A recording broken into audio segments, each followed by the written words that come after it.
In the 1930s, the symbol of the Great Depression was the Hooverville, a desperate shantytown of scrap wood and tin, a raw, visible monument to a broken system. Today, the Hoovervilles are back. They just look different. A new Hooverville is the 30-year-old with a master's degree living in their childhood bedroom.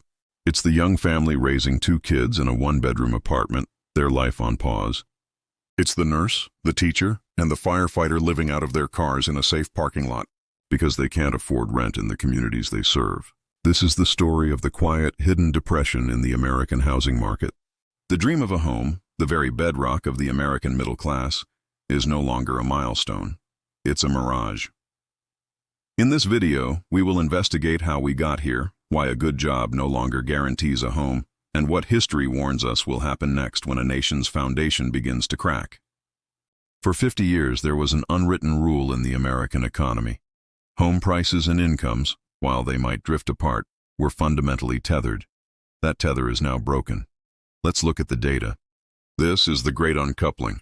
Housing wealth has detached from the reality of wages.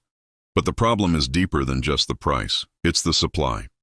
After the 2008 crash, home building in America fell off a cliff and never truly recovered. We are now millions of homes short of what we need. This has been amplified by the golden handcuffs of the post-pandemic market. Millions of existing homeowners are locked into 2% or 3% mortgage rates. They cannot and will not sell their homes only to buy a new one at a 7% or 8% rate. The result? Housing inventory has vanished. There is nothing to buy, even if you could afford it. The math no longer works. This wasn't an accident. This crisis was manufactured by 4 powerful forces converging at once. The first horseman is the supply drought.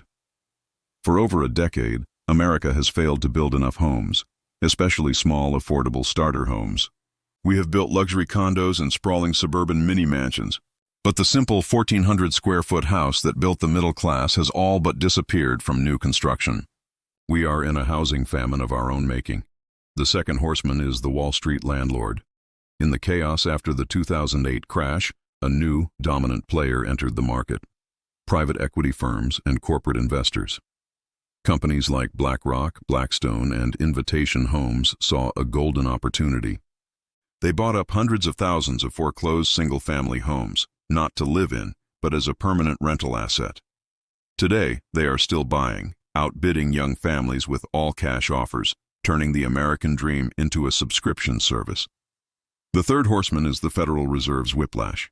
For years, the Fed kept interest rates at 0, pouring rocket fuel on the housing market and inflating a massive bubble. Then, to fight inflation, they slammed on the brakes, hiking rates at the fastest pace in history. This whiplash didn't make homes cheaper. It just made them impossible to buy. It locked the market in place, freezing out an entire generation of first-time buyers. The fourth horseman is the golden cage of zoning. In cities and suburbs across the nation, outdated zoning laws make it illegal to build anything other than a single-family home.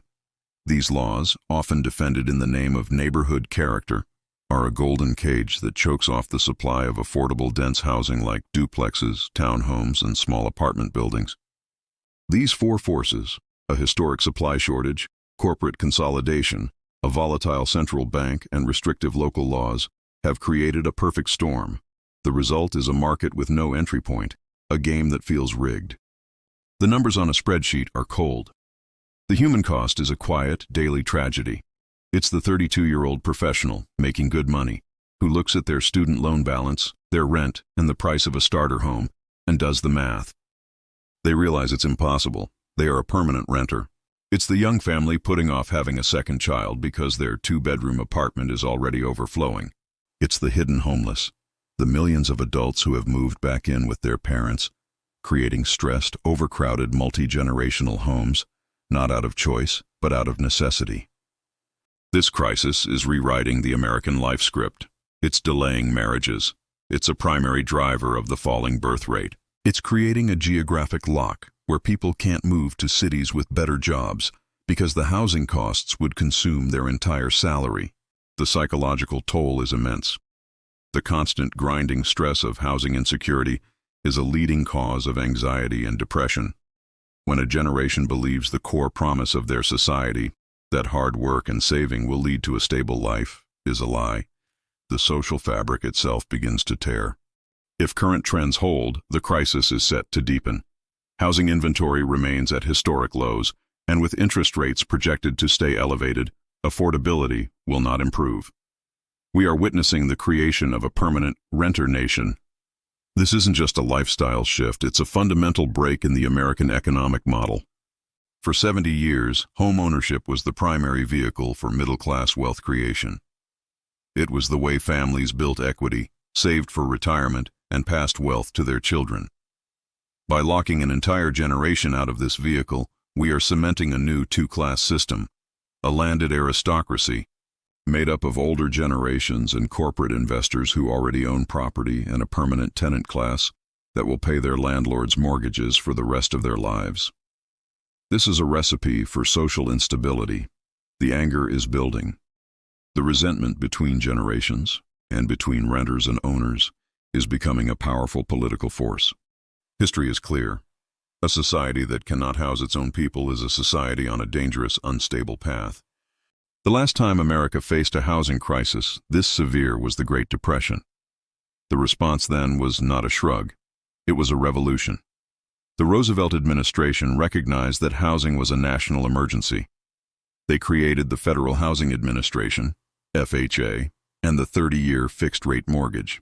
This wasn't a handout. It was a systemic redesign that made long-term home ownership possible for the average person. Fixing today's crisis will require the same level of boldness. Solutions exist. Zoning reform across the country to allow for the construction of more diverse and affordable housing. Public investment in new housing stock, not just for the very poor, but for the missing middle class. Policies that disincentivize large-scale corporate ownership of single-family homes and give first-time buyers a fair chance. And most importantly, ensuring that wages finally catch up to the cost of living. Across the country, people are not waiting. They are adapting. We see the rise of co-living, tiny home communities, and a renewed interest in building their own homes. But these are survival tactics, not solutions. A century ago, the Great Depression left us with the symbol of the Hooverville. The symbol of our new quiet depression is the Zillow listing you can only look at, but never touch.